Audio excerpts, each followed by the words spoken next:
السلام علیکم دوستو، میں ہوں محمد مزمل اور آپ دیکھ رہے ہیں آپ کی آواز مزمل ورک یوٹیوب چینل۔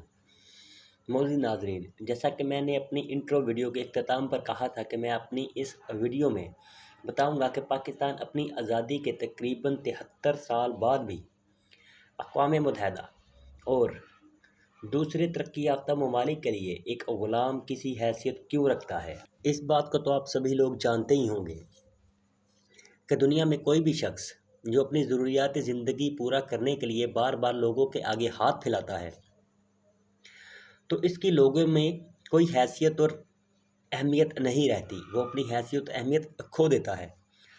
اور وہ شخص جس کے پاس زندگی گزارنے کے لیے تمام ضابطہ حیات موجود ہو اور وہ اس کی نافرمانی کرتا ہو، اسے فراموش کرتا ہو، تو ذلت اور رسوائی اس کا مقدر بن جاتی ہے۔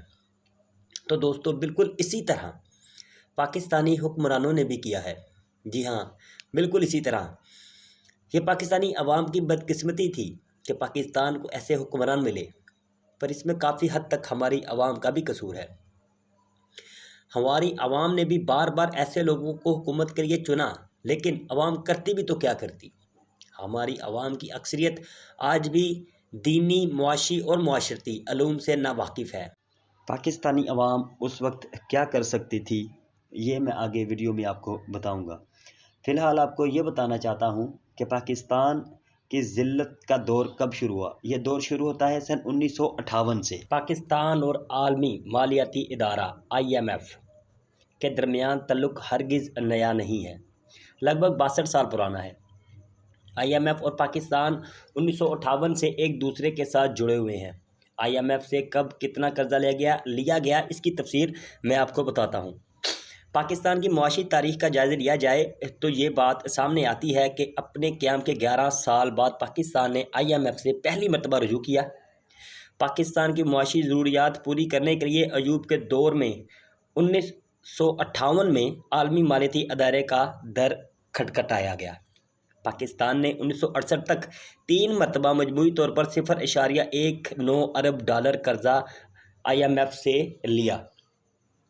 پاکستان کی پہلی عوامی جمہوری حکومت یعنی ذوالفقار علی بھٹو کے دور حکومت میں 1972 سے 1974 تک 3 مرتبہ IMF سے قرضہ لیا گیا۔ بھٹو دور میں لیے گئے قرضوں کی مالیت 0.35 ارب ڈالر رہی۔ ضیاء الحق کا دور آ گیا۔ ضیاء الحق کے دور حکومت میں بھی 3 مرتبہ مجموعی طور پر 3 ارب ڈالر سے زائد کا قرضہ لیا گیا۔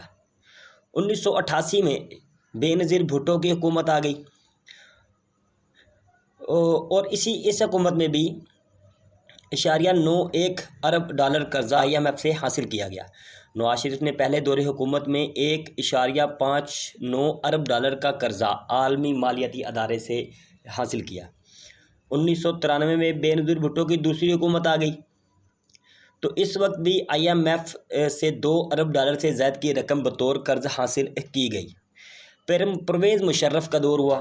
2000 سے 2001 کے دوران 2 مرتبہ IMF سے رجوع کیا گیا۔ اس دوران 2 ارب ڈالر کا قرض لیا گیا۔ 2008 میں پیپل پارٹی کی حکومت آئی اور اس دور حکومت میں 7 ارب ڈالر سے زائد کا قرضہ لیا گیا۔ اور پھر اس کے بعد نواز شریف کی حکومت اور اب عمران خان کا آپ جانتے ہی ہیں۔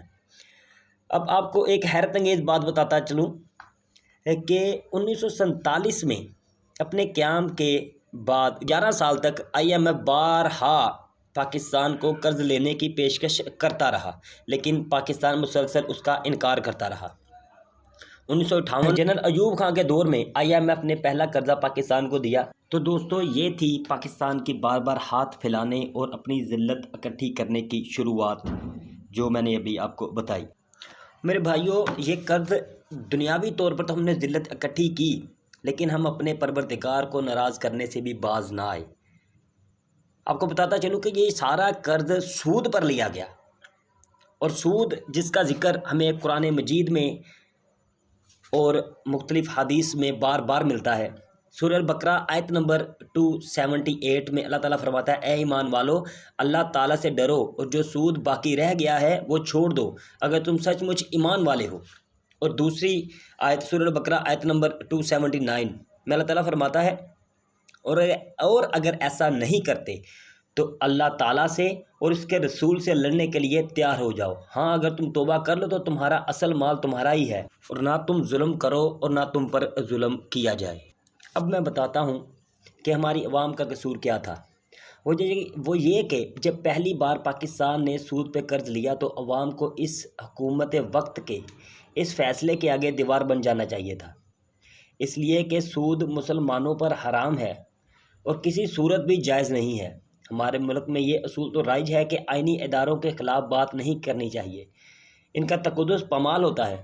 فوج کے خلاف بات نہیں کرنی چاہیے، ملک سے غداری کے ایلیگیشن لگ جاتے ہیں، اور قانونی کارروائی بھی عمل میں لائی جا سکتی ہے اور بعض اوقات لائی بھی گئی ہے۔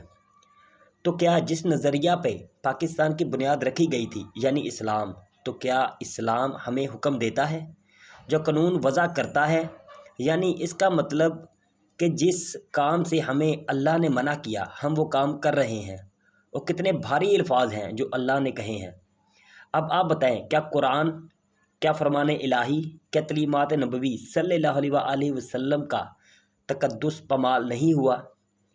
ہم یہ سوچ بھی کیسے سکتے ہیں کہ ہم کامیاب ہوں گے؟ ہماری عوام اور حکمران اس گناہ میں برابر کے شریک ہیں۔ اب بھی وقت ہے، اپنے آپ کو عذاب الہی سے بچا لیں، آواز بلند کریں سود کے خلاف۔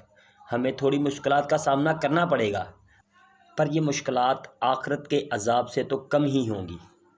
تو میرے بھائیوں، آج ہم عہد کرتے ہیں کہ ہم اس لعنت زدہ نظام کے خلاف آواز بلند کریں گے، اس نحوست سے پاکستان کی جان چھڑائیں گے تاکہ ہم ترقی کر سکیں، ہمارا ملک اپنی خارجی اور ملکی سطح پر اپنی مرضی کے قوانین بنا سکے جو اسلام میں ہمیں کہے گئے ہیں۔